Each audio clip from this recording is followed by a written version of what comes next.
va avoir 90 parcs qui vont dépasser les 20 ans en 2025, 450 parcs qui vont dépasser les 20 ans en 2029. Là, on va avoir des réserves de fatigue qui sont très faibles.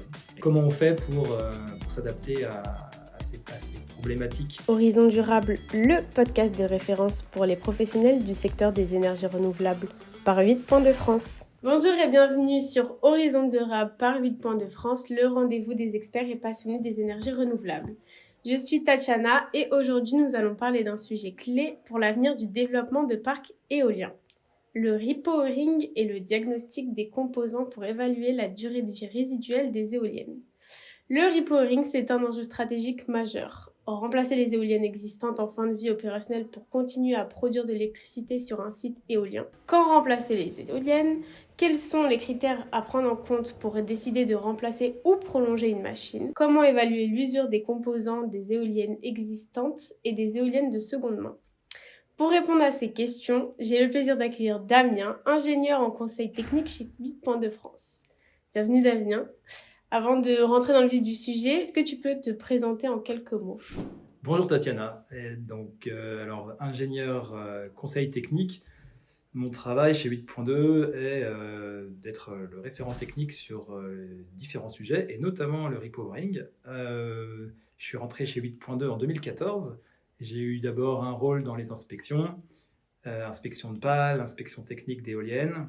J'ai pu être sur le terrain pendant pas mal d'années, ce qui m'a permis de connaître les machines autrement qu'à travers un écran d'ordinateur ou à travers un plan.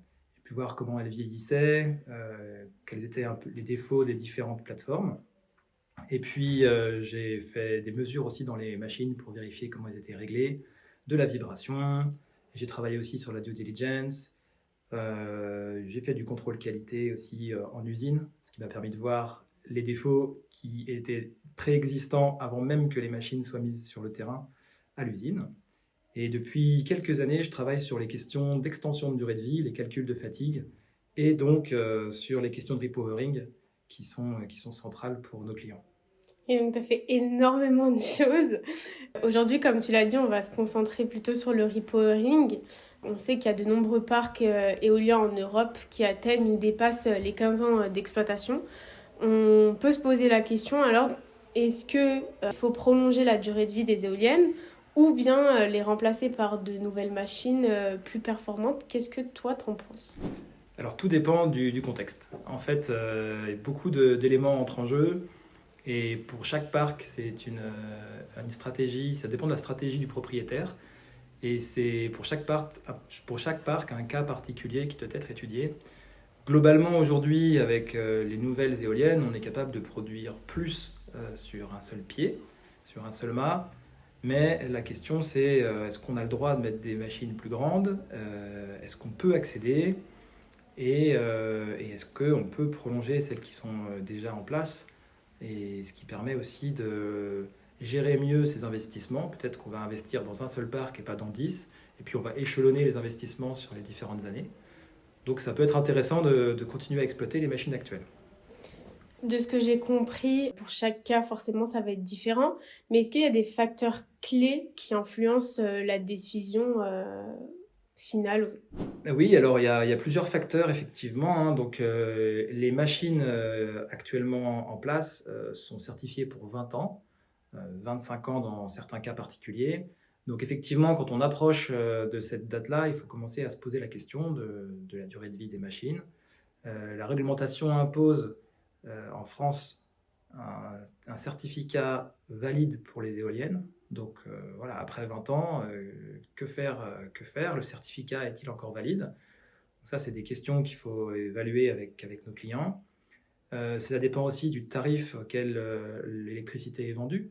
Si l'électricité est vendue à un très bon tarif, ça peut être intéressant de continuer. Sur les tarifs qui étaient octroyés il y a une quinzaine d'années, c'était des tarifs d'obligation d'achat qui terminent aux 15 ans d'exploitation. Donc les 5 dernières années de l'exploitation, le tarif est beaucoup plus bas. Donc la question de remplacer les machines par d'autres machines neuves se pose. Il y a d'autres facteurs qui vont être la géographie. Est-ce que vous êtes sur un endroit avec des impacts forts sur le paysage potentiel, qui vont rendre le développement de nouvelles machines complexes. Est-ce que vous êtes sur des parcs très anciens qui ont été développés à moins de 500 mètres des habitations, auquel cas rajouter une nouvelle machine à moins de 500 mètres, ça ne sera pas possible.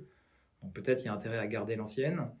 Est-ce que peut-être il y a des plafonds aériens au-dessus du parc éolien avec impossibilité de monter des mâts qui soient plus grands que 100 mètres?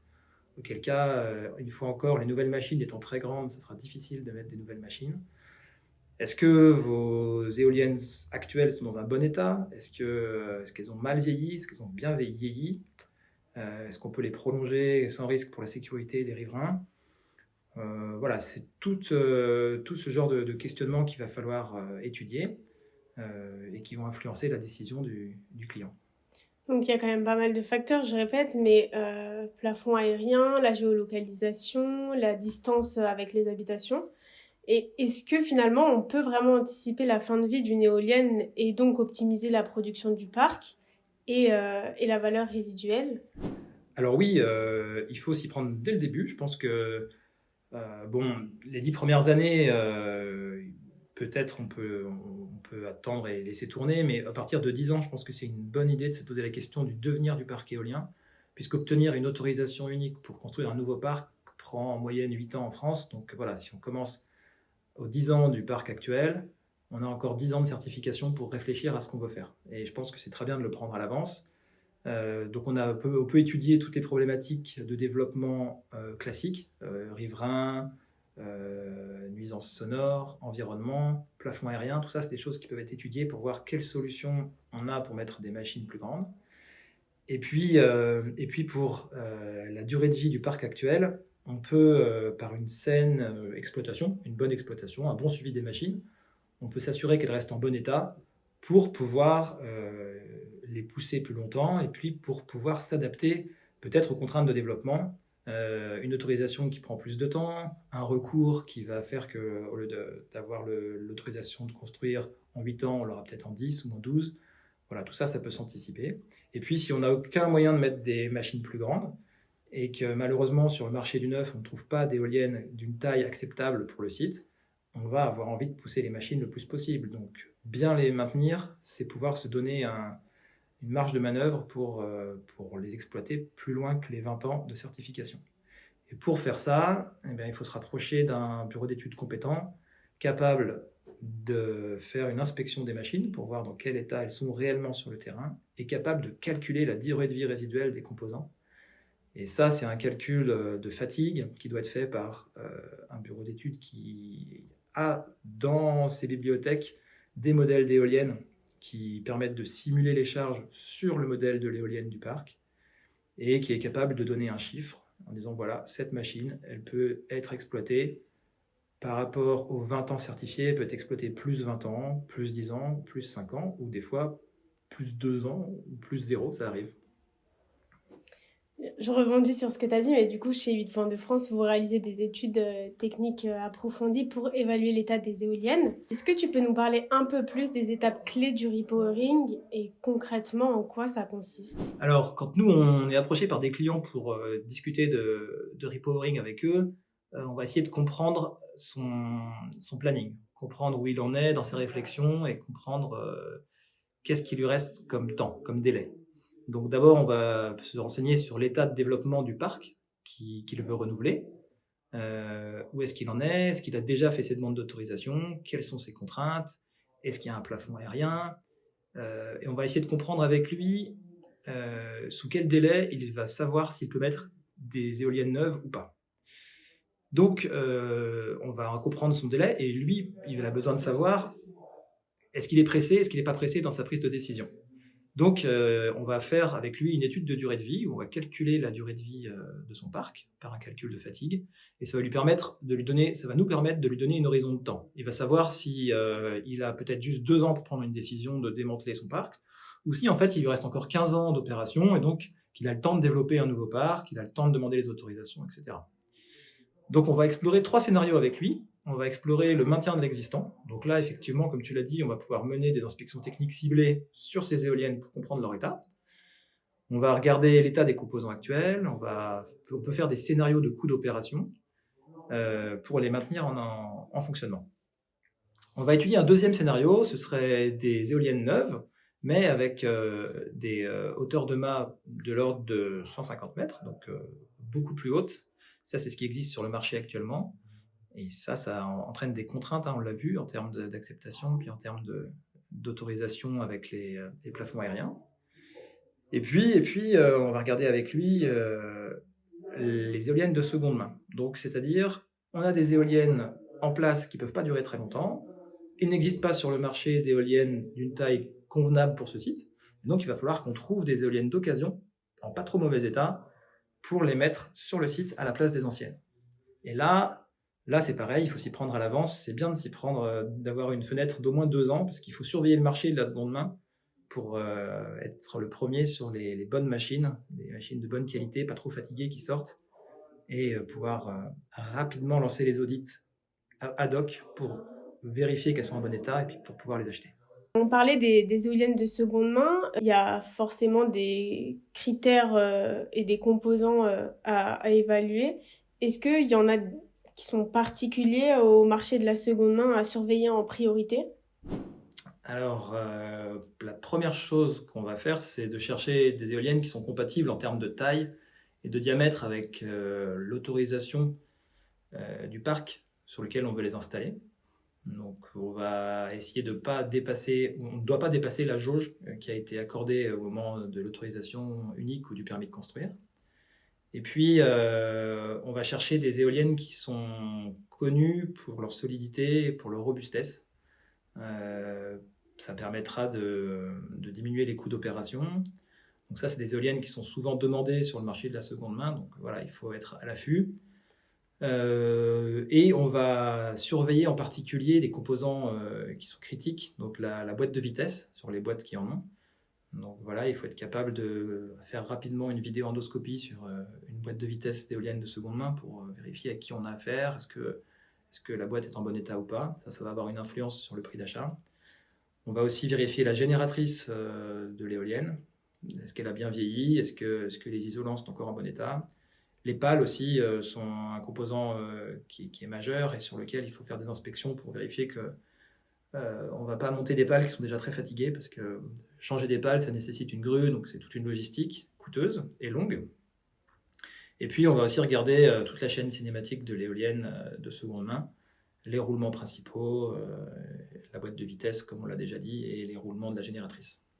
Donc 3 composants principaux. Les pales, la boîte de vitesse et la génératrice. Exactement, okay. C'est ça.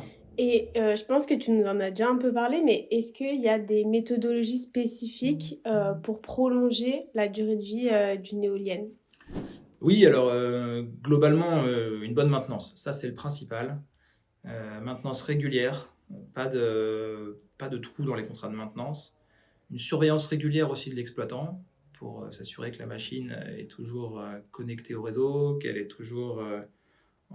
fonctionne bien.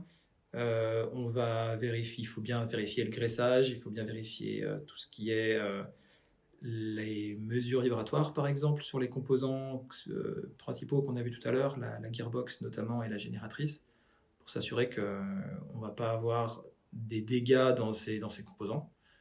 Alors, si vous changez la boîte de vitesse, vous repartez sur une boîte neuve, donc c'est très bien pour celui qui aura la machine en seconde main. Mais si vous planifiez de pousser votre machine dans le temps, vous allez avoir envie que la boîte de vitesse dure longtemps. Donc, c'est bien de la surveiller particulièrement. Dernière question pour conclure cette partie sur l'expérience et les solutions.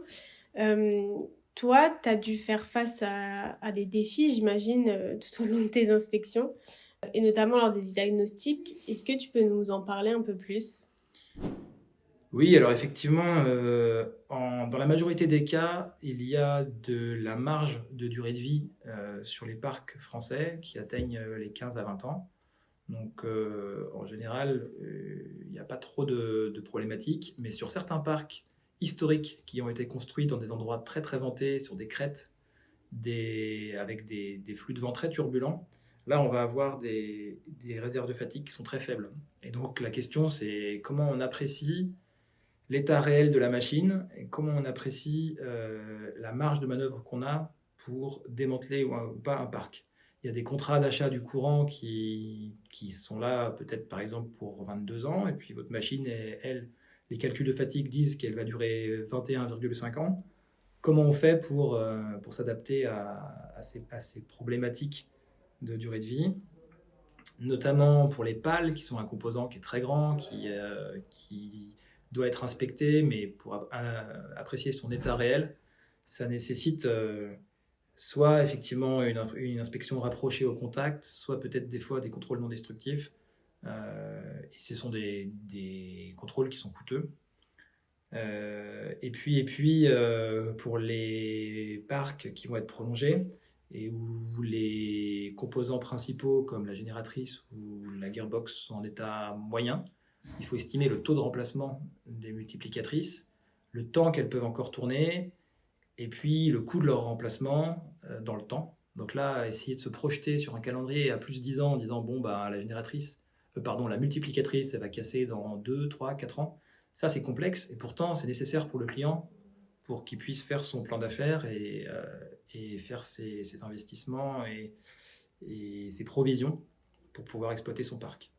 Donc ça demande vraiment une expertise qui, chez 8.2, est relevée en travaillant avec tous nos collègues qui sont chacun experts dans leur domaine pour qu'ils puissent donner leur avis et pour qu'on puisse rendre au client un plan de maintenance ou un plan d'opération qui soit le plus précis possible et on l'espère le plus juste.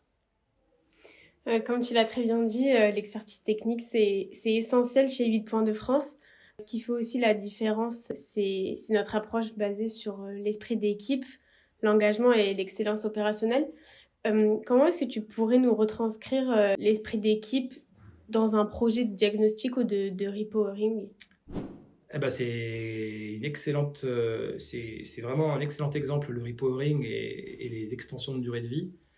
Moi, je travaille avec des collègues qui font les calculs de fatigue, et je fais la synthèse entre ces calculs de fatigue et les inspections techniques qui sont menées par d'autres collègues sur le terrain. Donc l'expertise que je rends, le rapport que je rends, il contient vraiment tout le savoir-faire et l'expertise de 8.2, à la fois une expertise d'ingénierie et de calcul, et à la fois une expertise de terrain, une expertise d'audit technique, d'inspection de pales, peut-être de mesures vibratoires. Et j'ai besoin de tous mes collègues pour faire ce travail, pour que chacun puisse me commenter ses résultats et m'apporter sa vision des choses sur l'état de l'éolienne sur laquelle je travaille. Donc finalement, tout le monde est inclus dans le projet. Ça retranscrit un peu l'engagement des experts avec qui tu travailles.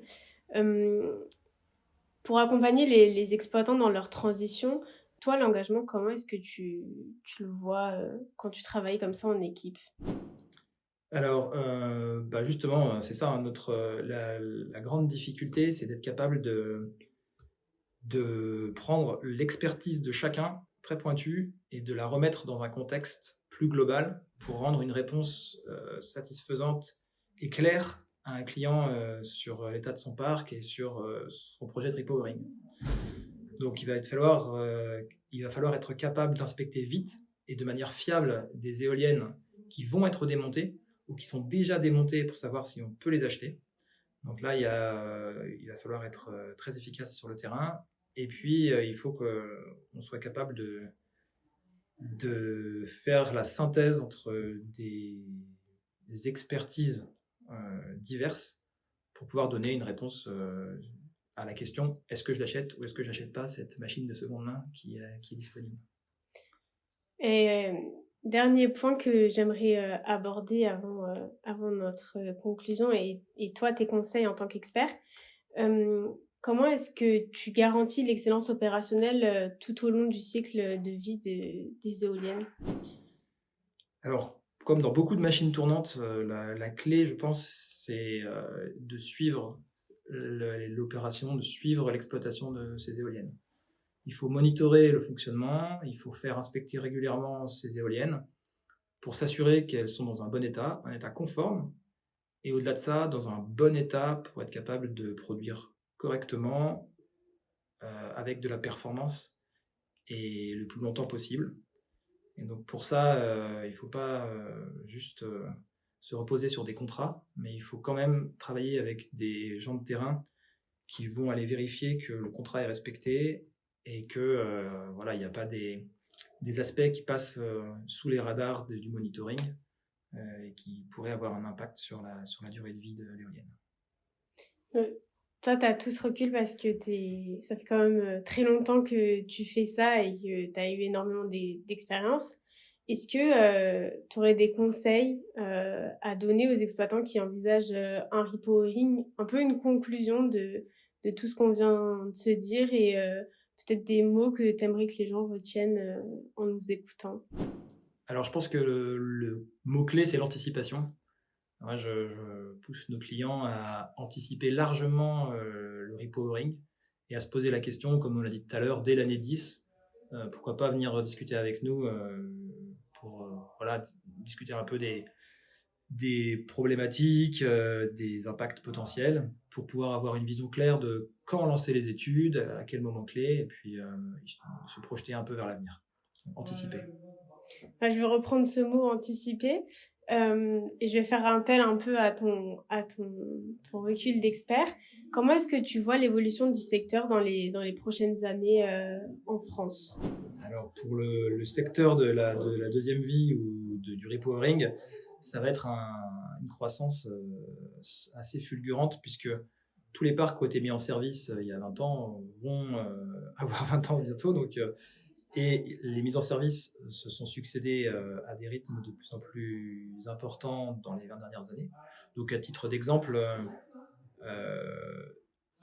on va avoir 90 parcs qui vont dépasser les 20 ans en 2025 et 450 parcs qui vont dépasser les 20 ans en 2029.